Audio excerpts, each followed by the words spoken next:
বনের সব পশুগুলো পরের দিন সকালে জঙ্গলের পরীর কাছে যাওয়া। সবাই হেঁটে হেঁটে যাচ্ছে, অমনি তারা দেখতে পেল একটি পাথরে কি একটা লেখা আছে এবং একটি যে পথে চলছো তোমরা জঙ্গল পরীর কাছে, সে পথ নয় কো অত মানে শেয়াল, আমাদের পথে অনেক বিপদ। তারা অন্ধকার জঙ্গলের মধ্যে প্রবেশ করলো এবং তাদের সামনে একটি পেতনি এসে দাঁড়ালো। কে তুমি?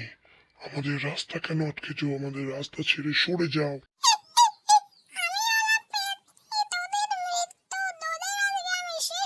পর শুরু হয় সিংহ এবং পেতনির মধ্যে তুমুল লড়াই। এই লড়াইয়ে সিংহ জয়লাভ করে এবং পেতনির শরীর হাওয়ায় ভেসে চলে যায়। তারপর সিংহ এবং বনের অন্যান্য পশুরা তার পরের পথ পাড়ি দেওয়ার জন্য হাঁটা শুরু করলো। পরবর্তীতে জঙ্গলের পশুদের সাথে কি হতে চলেছে, তাদের জন্য কি বিপদ অপেক্ষা করছে তা জানতে চাইলে চ্যানেলটিকে সাবস্ক্রাইব করে কমেন্ট করো। ফর 3